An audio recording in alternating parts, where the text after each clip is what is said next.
ಪ್ರೀತಿಯ ಸೆಲೆಬ್ರಿಟಿಗಳಿಗೆ ನಮಸ್ಕಾರ ಹೇಳ ಇಲ್ಲ ಥ್ಯಾಂಕ್ಸ್ ಹೇಳ ಏನೇ ನಾನು ಪದ ಯೂಸ್ ಮಾಡಿದ್ರು ಕೂಡ ತುಂಬ ಕಮ್ಮಿ. ಯಾಕಂದರೆ ನೀವು ತೋರಿಸಿರೋಷ್ಟು ಪ್ರೀತಿ ಅಭಿಮಾನ ಇಲ್ಲಿ ಕೂತ್ಕೊಳ್ಳೋಕ್ಕಾಗಲಿ ಹೇಳೋಕ್ಕಾಗಲಿ ಒಂದೇ ಒಂದು ರೀಸನ್ ಏನಂತಂದರೆ ಈಗ ಆ್ಯಕ್ಚುಲಿ ಬರ್ಡೇ. ಯಾಕಂದರೆ ನೀವುಗಳು ತುಂಬ ಆಸೆ ಪಟ್ಟಿದ್ರಿ, ನನಗೂ ತುಂಬಾ ಆಸೆ ಇತ್ತು. ಯಾಕಂದರೆ ಪ್ರತಿಯೊಬ್ಬರನ್ನು ಮೀಟ್ ಮಾಡಿ ಥ್ಯಾಂಕ್ಸ್ ಹೇಳೋಣ ಅಂತೇಳಿ. ಯಾಕಂದರೆ ಪ್ರತಿ ಸಲ ನೀವು ಬಂದಾಗಲೂ ಎಲ್ರಿಗೂ ನಿಂತ್ಕೊಂಡೆ ಆ್ಯಕ್ಚುಲಿ ಕೈ ಕೊಟ್ಕೊಂಡು ಎಲ್ರಿಗೂ ಒಂದು ಥ್ಯಾಂಕ್ಸ್ ಇಲ್ಲ ವಿಷಯ ತೊಗೊಳ್ತಾ ಇದ್ವಿ. ಬಟ್ ಈ ಸಲ ಒಂದೇ ಒಂದು ಪ್ರಾಬ್ಲಮ್ ಏನಂತಂದರೆ ನನ್ನ ಹೆಲ್ತ್ ಇಶ್ಯೂ ಅಷ್ಟೇ, ಇನ್ನೇನೂ ಇಲ್ಲ. ಯಾಕಂದರೆ ನಾನು ತುಂಬ ಹೊತ್ತು ನಿಂತ್ಕೊಳ್ಳೋಕ್ಕಾಗಲ್ಲ. ಯಾವಾಗ ಇಂಜೆಕ್ಷನ್ ತೊಗೊಳ್ತೀನೋ ಒಂದು 15-20 ದಿನ ಅಲ್ಲಿ ಬಿ ಓಕೆ. ಬಟ್ ಆಮೇಲೆ ಮತ್ತೆ ಅದ್ರ ಪವರ್ ಕಮ್ಮಿ ಆಗ್ತಿರಂಗೆ ಪೇನ್ ಸ್ಟಾರ್ಟ್ ಆಗುತ್ತೆ.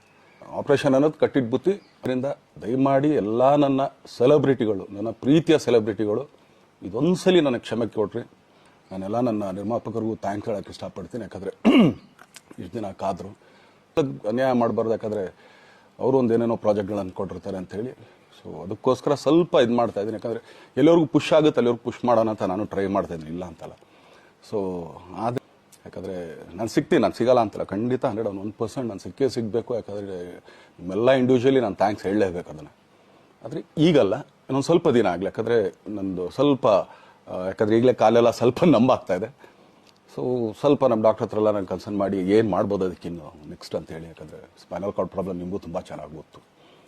ದಯಮಾಡಿ ಯಾವ ಹೂವು ಪೋಗಳಿಗೂ ನನ್ನ ಸೆಲೆಬ್ರಿಟಿಗಳು ಕಿವಿಗೆ ಹಾಕೋಬೇಡ್ರಿ.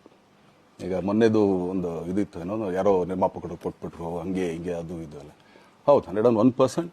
ಯಾಕಂದರೆ ಸೂರಪ್ಪ ಬೊಬ್ಬ ಅವ್ರಿಗೆ ಆ್ಯಕ್ಚುಲಿ ವಾಪಸ್ ಕೊಟ್ಟಿದ್ದು ಏನಕ್ಕೆ ಅಂತಂದರೆ, ಸೂರಪ್ಪ ಬೊಬ್ಬ ಅವ್ರು ಆ್ಯಕ್ಚುಲಿ ನಾನು ಹತ್ರ ಸಿನಿಮಾ ಮಾಡೋಕ್ಕೆ ಬಂದಾಗ ಅವ್ರದ್ದು ತುಂಬ ಕಮಿಟ್ಮೆಂಟ್ಸ್ ಏನೋ ಇತ್ತು ಪಾಪ. ಸೊ ಸಿನಿಮಾ ಆದರೆ ನನ್ನ ಕಮಿಟ್ಮೆಂಟ್ಸ್ ಎಲ್ಲ ಇದಾಗುತ್ತೆ ಅಂತ. ಯಾಕಂದರೆ ಇಂಡಸ್ಟ್ರಿಲಿ ನನಗೆ ಗೊತ್ತಿರೋರೊಬ್ಬರು ತುಂಬ ಪರಿಚಯ ಇರೋರು, ಅವ್ರನ್ನ ಕರ್ಕೊಂಬಂದು ಹಿಂಗಿದೆ ದರ್ಶನ ಮಾಡೋಣ, ಸರಿ ಅಣ್ಣ ಮಾಡ್ಕೊಡ್ತೀನಿ ಅಂತ. ಬಟ್ ಈಗ ಆ್ಯಕ್ಚುಲಿ ಈಗ ನಡೆದಿದ್ದು ನಿಮಗೂ ಗೊತ್ತು. ಯಾಕಂದರೆ ಟೈಮೆಲ್ಲ ವೇಸ್ಟ್ ಆಗೋಯ್ತು.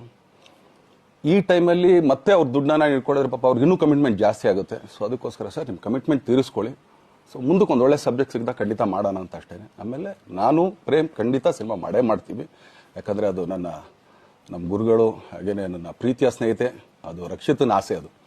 ಸೊ ಇಲ್ಲ ಮಾಡೇ ಮಾಡೋಣ. ಸೊ ಬಟ್ ಒಂದೇನಂದರೆ KVN ಪ್ರೊಡಕ್ಷನ್ಸ್ ಅವರು ಪ್ರೊಡಕ್ಷನ್ ಮಾಡ್ತಾ ಇದ್ದಾರೆ. ಸೊ ಅವ್ರ ಪ್ರೊಡಕ್ಷನ್ ನಡೀತಾ ಇರ್ಬೇಕಾದ್ರೆ ಪುನಃ ಇನ್ನೊಂದು ಪ್ರೊಡಕ್ಷನ್ ಅಂದಾಗ, ಯಾಕಂದರೆ ನನ್ನ ಒಂದು ಅನಿಸಿಕೆ ಅಂತಂದರೆ, ಯಾವ ನಿರ್ಮಾಪಕ ಆ್ಯಕ್ಚುಲಿ ಈಗ ಯಾವುದು ಪ್ರೊಡಕ್ಷನ್ ಇಲ್ಲದೇನೆ ಸುಮ್ಮನೆ ಇದ್ದಾರೆ ಅಂಥವ್ರ ಜೊತೆ ಕೆಲಸ ಮಾಡೋದು. ಯಾಕಂದರೆ ಪ್ರೊಡಕ್ಷನ್ ನಿಮಗೂ ತುಂಬ ಚೆನ್ನಾಗಿ ಗೊತ್ತು. ಇವಾಗ ನಡೀತಾ ಇರೋ ಒಂದು ಇದರಲ್ಲಿ ಒಬ್ಬ ನಿರ್ಮಾಪಕ ಇವತ್ತು ಅಡ್ವಾನ್ಸ್ ಕೊಟ್ಟೋದ್ರಿಂದ ಹಿಡಿದು ರಿಲೀಸ್ ಆಗೋ ತನಕ ಆತನ ಕೆಲಸ ತುಂಬ ಇದೆ. ಬರೀ ದುಡ್ಡೊಂದು ಹೊಂಚೋದೇ ಅಲ್ಲ, ಸೊ ಎಲ್ಲ ಇದರಲ್ಲೂ ಕೂಡ. ಸೊ ಆದ್ದರಿಂದ ಅಷ್ಟೇ, ಇನ್ನು ಅದು ಬಿಟ್ಟು ಇನ್ನೇನು ಆ ಥರದ್ದೇನಿಲ್ಲ. ಇದೊಂದು ನಾನು ಹೇಳ್ಬೇಕು. ಆಮೇಲೆ ನಿಮ್ಮ ಪ್ರೀತಿ, ಅಭಿಮಾನ, ಪ್ರೋತ್ಸಾಹ ನನ್ನಂತಂದ ಮೇಲೆ ಇರೋದಕ್ಕೆ ನಾನು ಯಾವತ್ತೂ ಚಿರಋಣಿಯಾಗಿರ್ತೀನಿ. ಯಾಕಂದರೆ ನಿಮ್ಗೆ ಯಾವುದೇ ಕಾರಣಕ್ಕೂ ಏನಂತಾರೆ ಅದನ್ನು ತೀರ್ಸೋಕ್ಕೆ ನನ್ನ ಕೈಲಾಗಲ್ಲ. ಯಾಕಂದರೆ ನೀವು ಕೊಟ್ಟಿರೋಷ್ಟು ಪ್ರೀತಿ, ಆಮೇಲೆ ಪ್ರೀತಿಗಿಂತ ಹೆಚ್ಚಾಗಿ ಒಂದು ಸಪೋರ್ಟ್ ಅಂತ ಹೇಳ್ತಿರಲ್ಲ. ಇವಾಗ ಆ್ಯಕ್ಚುಲಿ ಸ್ವಲ್ಪ ಚಾರ್ಜಿ ಹಿಂಗೆ ತಿರ್ಗೋಗಿದೆ. ಬಟ್ ಆದರೂ ಇವತ್ತು ಹಿಂಗೆ ನಿಂತ್ಕೊಳ್ಳೋಕ್ಕೆ ಹಿಂಗೆ ಸಪೋರ್ಟ್ ಕೊಡ್ತಾ ಇದ್ದಾರಲ್ಲ. ಸೊ ಅದಕ್ಕೆ ನಾನಾಗಲಿ ನನ್ನನ್ನು ನಂಬ್ಕೊಡೋರು ಎಲ್ಲರೂ ಕೂಡ ನಿಮ್ಗಳಿಗೆ ಚಿರಋಣಿ ಅಂತ ಹೇಳೋಕ್ಕೆ ಇಷ್ಟಪಡ್ತೀನಿ. ಆಮೇಲೆ ಈ ಮುಖಾಂತರ ನಾನು ಒಂದು 3 ಜನಕ್ಕೆ ತುಂಬಾ ಥ್ಯಾಂಕ್ಸ್ ಹೇಳಬೇಕು. ಎಸ್ಪೆಷಲಿ ನಮ್ಮ ಹೀರೋ ಧನ್ವೀರ್ ಅವ್ರಿಗೆ. ಯಾಕಂದರೆ ಆತ ಪಾಪ ಯಾವಾಗಲೂ ಜೊತೆಲೇ ಇದ್ದು ನಮಗೊಂದು ದೊಡ್ಡ ಬೆನ್ನೆಲುಬು, ಮಾರಲ್ ಸಪೋರ್ಟ್ ಆಗಿದ್ದು. ಸೊ ಧನ್ವೀರ್ ಅವ್ರಿಗೂ ಥ್ಯಾಂಕ್ಸ್. ಹಾಗೆಯೇ ನಮ್ಮ ಬುಲ್ಬುಲ್ ರಚಿತಾರಾಮ್ ಅವ್ರಿಗೂ ತುಂಬಾ ಥ್ಯಾಂಕ್ಸ್. ಹಾಗೆಯೇ ನನ್ನ ಪ್ರಾಣ ಸ್ನೇಹಿತೆ ಆದ ರಕ್ಷಿತ್ಗೂ ಥ್ಯಾಂಕ್ಸ್. ಆಮೇಲೆಲ್ಲ ನನ್ನ ಸೆಲೆಬ್ರಿಟಿಗಳಿಗೂ ಅನಂತ ಧನ್ಯವಾದ ಅಂದರೂ ಕೂಡ ತಪ್ಪೇ ಅದು. ಯಾಕಂದರೆ ತುಂಬ ಚಿಕ್ಕದು. ಆಮೇಲೆ ಇದೊಂದು ಹೇಳ್ಬೇಕು ಅಂದ್ಕೊಂಡೆ, ಏನೋ ದರ್ಶನ್ ಆ್ಯಕ್ಚುಲಿ ಬೇರೆ ಲ್ಯಾಂಗ್ವೇಜ್ಗೆ ಇಲ್ಲೇ ಇಷ್ಟೊಂದು ಪ್ರೀತಿ ಅಭಿಮಾನ ತೋರಿಸಿದ್ದೀರಾ, ಎಲ್ಲ ಮಾಡಿದ್ದೀರಾ, ಸುಮ್ಮನೆ ಎಲ್ಲಿಗೆ ಅಂತ ಹೋಗಲಿ, ಸಾಯೋವರ್ಗೆ ಇಲ್ಲೇನೆ. ಇಲ್ಲಿ ಬಿಟ್ಟು ಇನ್ನೆಲ್ಲೂ ನಾನು ಹೋಗೋಕ್ಕಾಗೋದು ಇಲ್ಲ. ಯಾಕಂದರೆ ಒಂದು ಈಸಿ ಆಗಿದ್ದನ್ನು ಹೇಳ್ತೀನಿ. ಕಾವೇರಿ ಎಲ್ಲಿ ಹುಡ್ತಾಳೆ ಅಂತ ನಿಮಗೂ ತುಂಬ ಚೆನ್ನಾಗಿ ಗೊತ್ತು. ಆ ಕೊಡಗಲ್ಲೇ ನಾನು ಹುಟ್ಟಿರೋದು. ಅವಳು ಅಲ್ಲಿ ಹುಡ್ತಾಳೆ ಕಾವೇರಿ, ಎಲ್ಲ ಕಡೆ ಹರ್ಕೊಂಬರ್ತಾಳೆ ಅವಳು. ನನ್ನ ಸೀಮಿತ ಇರೋದು ಬರೀ ಮೇಕೆದಾಟ್ ಅಷ್ಟೇ. ಅದರಿಂದ ಮುಂದಕ್ಕೆ ಅದು ಹೆಂಗಾರು ಹರ್ಕೊಡೋದ್ರು ಅದಕ್ಕೂ ನಮ್ಗೆ ಸಂಬಂಧ ಇಲ್ಲ ನನಗೆ. ಸೊ ಆ ಥರ ನಾನು ಯಾವಾಗ ಸಿನಿಮಾ ಮಾಡಿದ್ರು ಏನೇ ಮಾಡಿದ್ರು ಇಲ್ಲೇನೆ, ಅದು ಕನ್ನಡ ಸಿನಿಮಾನೇ. ಡಬ್ಬಾಗಿ ಎಲ್ಲೇ ಹೋದ್ರು ಅದು ಬೇರೆ ಥರ ಅದಷ್ಟೇ. ಬಟ್ ನಾನು ಕನ್ನಡದಲ್ಲೇ ಇರೋದು, ಕನ್ನಡ ಸಿನಿಮಾನೇ ಮಾಡೋದು.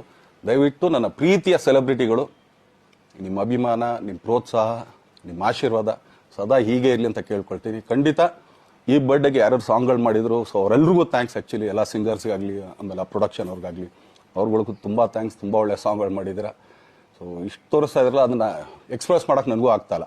ಹೆಂಗೆ ಎಕ್ಸ್ಪ್ರೆಸ್ ಮಾಡೋದು, ಏನು ಹೇಳಿದ್ರು ಅದು ಕಮ್ಮಿನೇ ಆಗ್ತಾಯಿದೆ. ನನ್ನ ಪದ ಏನು ಹೇಳಿದ್ರು ತುಂಬ ಕಮ್ಮಿ ಆಗ್ತದೆ. ಸೊ ಇದೊಂದು ಸಲ ದಯಮಾಡಿ ಕ್ಷಮೆ ಇರಲಿ. ಸೊ ಖಂಡಿತ, ಬಟ್ ಆದಷ್ಟು ಬೇಗ ನಿಮ್ಗಳಿಗೆ ಸಿಗ್ತೀನಿ ನಾನು. ಅದು ಯಾವಾಗ ಅಂತ ಹೇಳ್ತೀನಿ. ಸೊ ಅಲ್ಲಿವರೆಗೂ ಮೊಟ್ಟೆಗೆ ಹಾಕ್ಕೊಳ್ಳಿ. ನೀವು ಹೆಂಗೆ ಆ್ಯಕ್ಚುಲಿ ದರ್ಶನ್ಗೆ ಹೋಗ್ಲಿ ಪಾಪ, ಆಯ್ತು ಇದು ಸಲ ಬಿಟ್ಬಿಡೋಣ ಅಂತೇಳಿ. ಸೊ ಈ ಸಲ ಬರ್ಡೇಗೆ ನಾನು ಸಿಗಲಿಲ್ಲ ಅಂತನ್ನೋದಕ್ಕೆ ದಯಮಾಡಿ ಇದೊಂದು ಕ್ಷಮೆ ಇರಲಿ. ಯಾಕಂದ್ರೆ ಎಲ್ಲ ಪಾಪ ದೂರಗಳಿಂದ ಬರ್ತೀರಾ, ಎಲ್ಲ ಮಾಡ್ತೀರಾ. ಸೊ ಬಂದಾಗ ಎಲ್ಲೋ ಒಂದು ಬಿಲ್ಡಿಂಗ್ ಮೇಲೆ ನಿಂತ್ಕೊಂಡು ನಾನು ಸುಮ್ಮನೆ ಕೈ ವೇ ಮಾಡೋದು ನನಗೆ ಮನ್ಸಿಗೆ ಅದು ಒಪ್ಪಿಗೆ ಆಗಲ್ಲ. ನನಗೇನೆ ಇಷ್ಟ ಆಗಲ್ಲ. ಯಾಕಂದ್ರೆ ಪ್ರತಿ ಸಲ ಕೈ ಕೊಟ್ಟೆ ಎಲ್ರಿಗೂ ಕೂಡ ಸಿಗ್ತಾ ಇದ್ದಿದ್ದು ನಾವು. ಸೊ ಆದ್ದರಿಂದ ದಯಮಾಡಿ ಇದೊಂದು ಸಲ ನನ್ನ ಮೇಲೆ ಕ್ಷಮೆ ಇರಲಿ ಅಂತ ಕೇಳ್ಕೊಳ್ತೀನಿ. ಎಲ್ಲ ನನ್ನ ಪ್ರೀತಿಯ ಸೆಲೆಬ್ರಿಟಿಗಳಿಗೆ ತುಂಬ ಧನ್ಯವಾದಗಳು.